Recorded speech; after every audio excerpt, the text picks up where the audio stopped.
이번에는요, 병역과 관련된 두 개의 재판이 있었습니다. 소개해드리겠습니다. 여기 있습니다.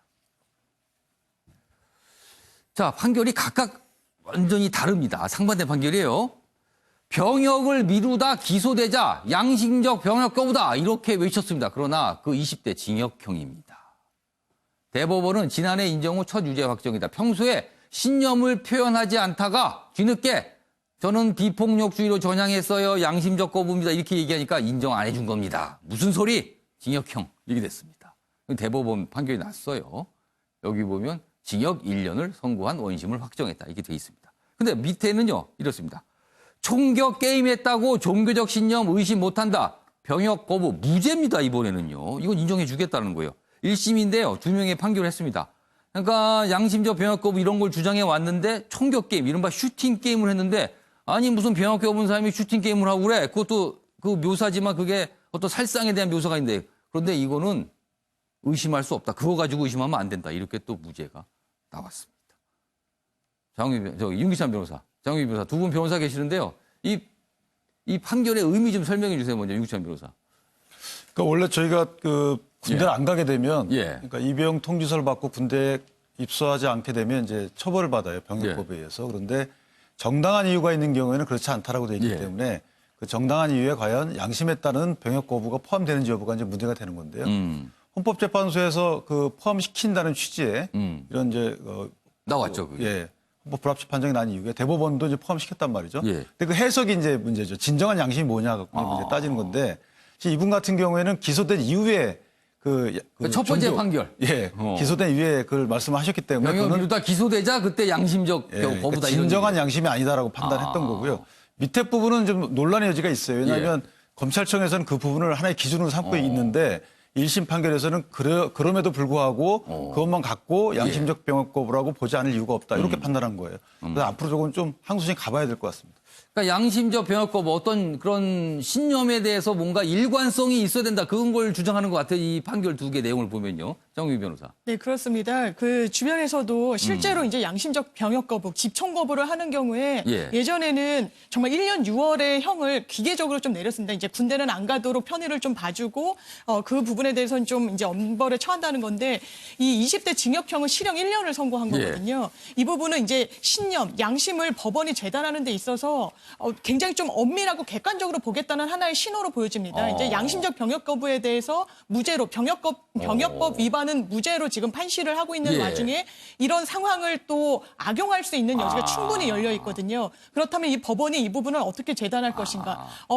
병역에 임박해가지고 집총 거부를 한다든지 전혀 이제 신념으로 보여지지 않는다는 부분을 굉장히 좀 치밀하고 굉장히 좀 엄단해서 들여다보겠다는 그런 신호로 받아들여야 될 것 같습니다. 어떻게 보면 뭐 상식적인 판단일 수 있습니다. 갑자기 나는 양심적 병역 거부다. 이게 아니라 어린 시절부터 오랫동안 그런 생각이 있는지 아닌지를 확인하는 두 개의 판결이 아닌가 이렇게 생각이 좀 드네요.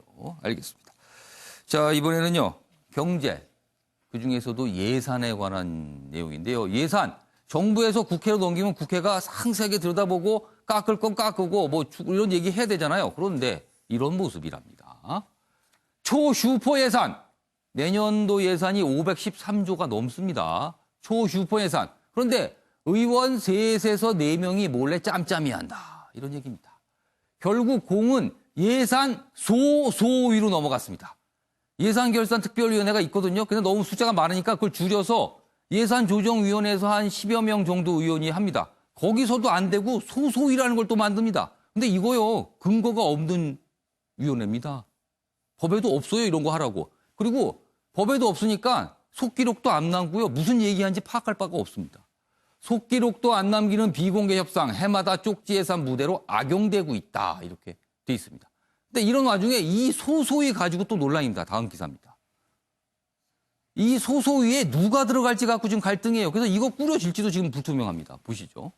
국회 예산심사 파행 위기다. 한국당은 예결위원장이 이 소소위에 들어가야 된다고 주장하는데 민주당에서는 무슨 소리 교섭단체 구성한 3당 간사들만 하는 거지 위원장이 왜 들어오나 또 이렇게 반발하고 있다고 합니다. 이 소소위도 문제인데 이거조차도 또 못 꾸릴 것 같아요. 김수환 평론가. 네. 이 소소위 얘기 좀 해보겠습니다. 이거 근거도 사실 없잖아요. 근데 네. 매년 관행처럼 이루어집니다. 그리고 그 안에서 뭘 하는지 몰라요, 사실은요. 그러니까 이게 이제 문제가 뭐냐면요. 예. 정부가 예산안을 그 예산 처리 120일 전에 예. 넘기거든요. 그러면은 4달의 여유가 있습니다. 그러면은 이 4달의 여유를 잘 활용해서 진짜 국민의 세금이 중요하다고 생각하면 예. 최대한 길게 심의를 해야 되거든요. 예. 근데 지금 국정감사를 그래가지고 원래 뭐 6월 달로 당겨야 된다 뭐 이런 예. 얘기가 많았는데 그런 얘기가 좀 쏙 들어갔단 예. 말이죠. 근데 그렇지 않은 상황에서는 이렇게 지금 할 수밖에 없었기 때문에 현실이 그동안 관행이 이렇게 해온 거예요. 예. 근데 이거를 고치자고 해가지고 지금 예산을 제출하는 시기를 한 달 이상 계속 이렇게 예. 당겨오고 있는데 예. 그렇지 않는 게 문제입니다. 하려면 제대로 해야 되는데 예. 그 근본적인 문제는 얘기하지 않고 예. 자기네 이익만을 자신들의 이익만을 위해서 뭐 이렇게 따지다 보니까 지금 이런 싸움이 일어나는 건데 예. 소소히 안 되죠. 그 예산 소위에서 모든 걸 해야죠. 예. 근데 지금 같은 상태로는 할 수가 없으니까 소소위를 하는 건데 예. 거기에 위원장이 들어와서 이익을 더 챙기겠다고 하는 그 지금 자유한국당의 모습은 좀 잘못된 거죠. 하려면 아니. 제대로 해라.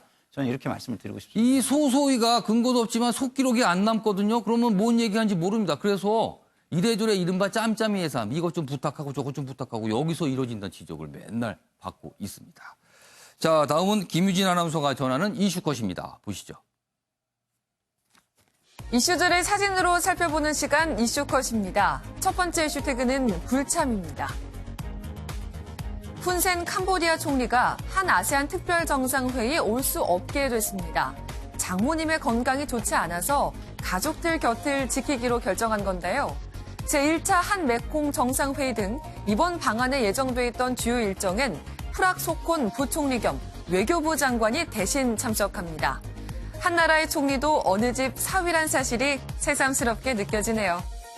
두 번째 이슈 태그는 새 먹거리입니다. 북한 요리하면 평양냉면 떠올리는 분들 많을 텐데요. 요즘 북한의 인기 먹거리는 이렇습니다. 추어탕에 조림, 튀김까지 미꾸라지를 이용한 요리들이 많이 나오고 있고요. 조개살과 쌀을 잎에 싸서 쪄내는 원산 조개밥도 인기라고 합니다. 같은 듯 다른 맛있는 음식들 언젠가 맛볼 수 있는 날이 오겠죠. 마지막 이슈 태그는 로메인 상추입니다. 미국의 가장 큰 명절인 추수감사절 식탁이 대장균으로 위협받고 있습니다. 미국에서 샐러드의 주재료로 사용되는 로메인 상추를 먹고 40여 명이 장출혈성 대장균 이콜라이에 감염된 건데요. 원인으로 지목된 건 캘리포니아 살리나스 지역에서 재배된 상추. 해당 상품은 모두 리콜 조치됐고 소비자들에겐 원산지를 꼭 확인하라는 당부가 이어지고 있습니다. 지금까지 이슈컷이었습니다. 네, 아침엔 매일경제 월요일 순서는 여기까지입니다. 시청해주신 여러분 고맙습니다.